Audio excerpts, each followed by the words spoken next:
The 1970s were a time of transformation for the automotive world. The oil crisis, shifting consumer preferences, and new safety regulations reshaped the industry. For Lancia, the decade marked a crucial turning point. After years of financial struggles, the brand had been taken over by Fiat, and with its future uncertain, Lancia needed a new model to re-establish itself in the market. That model was the Lancia Beta, a car that carried both the hopes of the brand and the weight of its history. Lancia had always been an innovative brand, producing engineering masterpieces like the Lambda and the Aurelia. But by the late 1960s, its finances were in disarray. Fiat, recognizing the potential of the storied marque, acquired Lancia in 1969. The first car developed under Fiat's control was the Beta, unveiled in 1972. The Beta was an all-new model, but it wasn't developed from scratch. Fiat wanted to make use of existing components to keep costs down while ensuring the car lived up to Lancia's reputation for advanced engineering. The result was a front-wheel drive design, a first for Lancia, powered by a range of Fiat-derived twin-cam engines.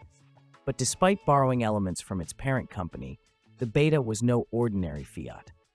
Lancia engineers extensively refined the chassis, suspension, and overall dynamics, making it a truly sophisticated machine. The Beta was available in multiple body styles, each offering something unique.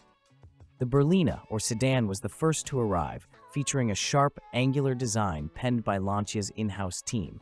It was practical, comfortable, and well-built, with a distinctive Italian flair.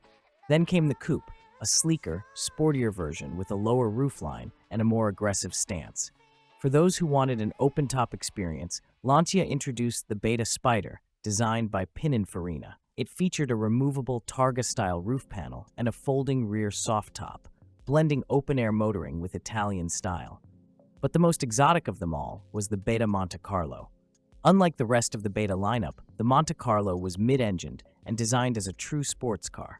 Originally developed as the Fiat X120, it was rebranded as a Lancia and given a striking design by Pininfarina.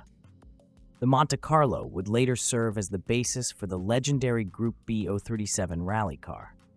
Under the hood, the Beta was powered by Fiat's 1.4, 1.6, 1.8, and later 2.0-liter twin-cam engines. These were robust and well-engineered, featuring an aluminum cylinder head and belt-driven cams. Lancia further refined the suspension, using McPherson struts all around, ensuring precise handling and a comfortable ride. The Beta quickly earned a reputation for being one of the best-handling front-wheel drive cars of its era. Lancia was no stranger to motorsport success. Even before the Beta, the brand had dominated rallying with cars like the Fulvia and the Stratos. While the Beta wasn't originally designed for competition, it proved to be an excellent platform. The Beta Coupe and the Beta Monte Carlo both saw action in rallying and endurance racing. The Beta Coupe rally car, developed in the late 1970s, featured a supercharged 16-valve version of the twin-cam engine. Though not as dominant as the Stratos, it still secured respectable finishes in the World Rally Championship. The Beta Monte Carlo, however, made an even greater impact in racing. In its Group 5 endurance racing form, it became a formidable competitor. With turbocharging and extensive modifications, the Monte Carlo Turbo won the World Championship for makes in both 1980 and 1981. This success further cemented Lancia's motorsport legacy. For all its engineering brilliance, the Beta's story took a turn for the worse. By the late 1970s, reports began to surface of severe rust issues affecting the car's structural integrity. In some cases, suspension components would detach due to corrosion. The British press, in particular, seized on the problem, and soon, Lancia's reputation was under fire. The situation reached its peak in 1980 when Lancia UK initiated an unprecedented recall, offering to buy back affected cars and destroy them. It was a desperate move to salvage the brand's reputation, but the damage had been done. The Beta's rust problems were exacerbated by rumors that Lancia had used Soviet-supplied steel, though this claim remains unproven. Regardless of the cause, the scandal significantly hurt Lancia's sales in key markets like the UK. Despite efforts to improve rust-proofing in later models, the Beta never fully recovered from the controversy.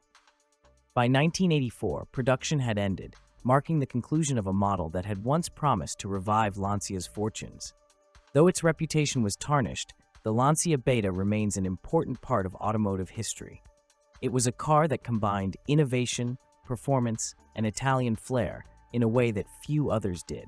It paved the way for future Lancia models like the Thema, Delta, and Dedra, all of which carried forward its spirit of refined engineering.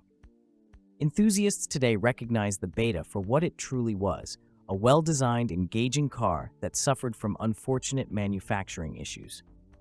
Well-maintained examples have become desirable classics, valued for their driving dynamics and rarity. The Beta Monte Carlo, in particular, is a sought-after collector's item, given its connection to Lancia's racing pedigree. The story of the Lancia Beta is one of ambition, brilliance, and ultimately, tragedy. It was a car that deserved to be remembered for its engineering achievements, not just for its flaws. Today, those who appreciate classic Italian cars see the Beta as a symbol of what Lancia once was, a brand that dared to innovate, to take risks, and to create cars with soul. While Lancia as we knew it may be gone, the Beta remains a reminder of a time when the brand was at the forefront of automotive excellence. It was a car that aimed high, stumbled, but still left an undeniable mark on history.